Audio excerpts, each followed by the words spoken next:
2 years ago, my husband and I, both in our late 30s and happily child-free, achieved what we had been dreaming of for nearly a decade. We moved to a tropical paradise. After saving for years, we purchased the larger side of a duplex in a stunning waterfront location. Housing prices were comparable to those in Hawaii, so our budget only allowed us to buy one half of the duplex. The unit we purchased was a spacious 5-bedroom, 3-bath home with 90% of the backyard, a beautiful gazebo, and a large dock with 150 feet of waterfront access. The other half of the duplex, owned by a landlord who rented it out, was much smaller, a 2-bedroom, 1-bath unit with a tiny backyard, patio, and just 15 feet of dockage. Living there was Karen, her boyfriend Billy Bob, and her 3 unruly children.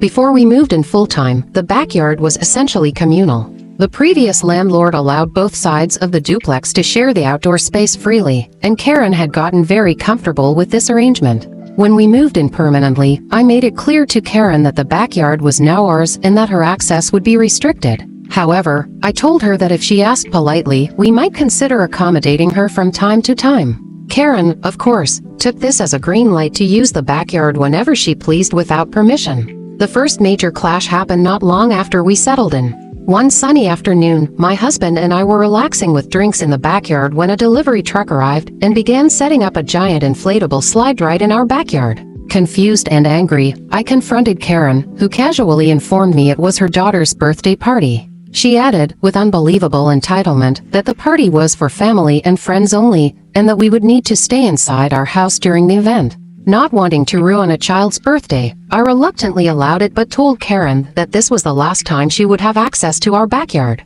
Karen shrugged and continued setting up.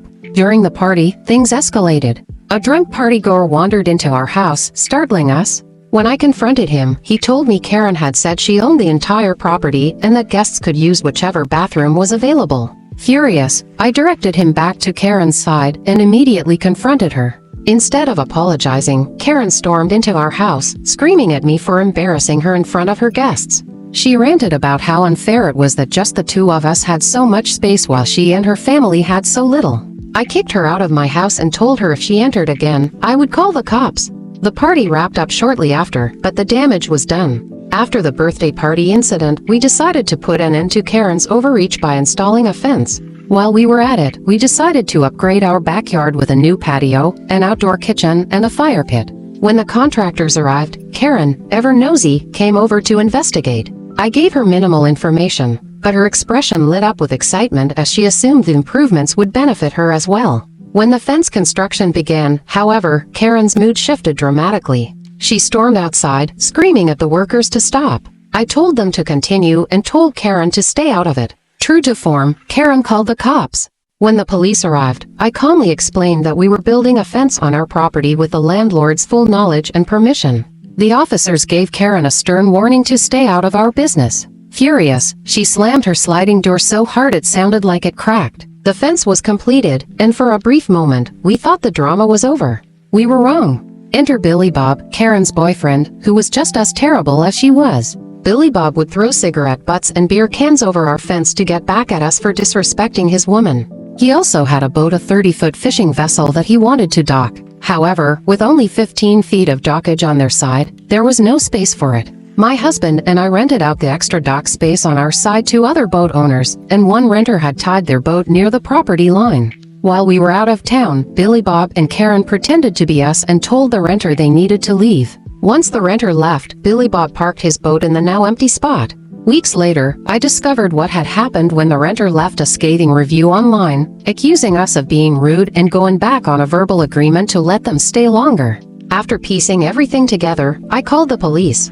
Karen and Billy Bob claimed the boat was fully on their property, it was not, and argued that no one could own the water. While true, the seawall and dockage were deeded. The argument escalated until Billy Bob, in a fit of rage, punched a police officer and was promptly arrested. We eventually won a small claims lawsuit against them for lost rental income, but unsurprisingly, they never paid. We convinced the renters to return by offering a few months of free dockage as compensation. The situation left us frustrated, but an unexpected opportunity soon presented itself. The landlord of Karen's side of the duplex, fed up with her constant complaints and the difficulty of managing the property from 2,000 miles away, decided to sell. He offered us the chance to buy the property, and since we were looking for ways to reinvest our savings, we jumped at the opportunity. We closed the deal in under 2 weeks. Karen was aware of the change in ownership but did not know we were the new landlords until I showed up at her door. When Karen opened the door, she greeted me with a hostile "What the fuck do you want, cunt?" Smiling, I handed her the landlord information and sweetly reminded her that rent was due soon. I also informed her that we would not be renewing her lease when it expired in July and that she should start making plans to move. For the first time, I saw her face go completely white. Despite serving her a 30-day notice to vacate after her lease ended, Karen refused to leave, citing COVID-19 eviction protections. During this time, her mother, Susan, moved in, and to our surprise, Susan was a blessing. She was mortified by Karen's behavior and took it upon herself to discipline the kids and clean up the house. Susan and I developed a friendly relationship, sharing drinks and baking together. Even Karen seemed to mellow out under her mother's influence. Although we initially planned to remodel the unit for my elderly in-laws, who needed more care, we decided to hold off while Susan and Karen figured out their next steps. Susan eventually expressed a desire to move back home with Karen, but the pandemic delayed their plans. For now, things have settled into an unexpected peace, and while the journey has been exhausting, I am finally beginning to feel a sense of control over our little slice of paradise.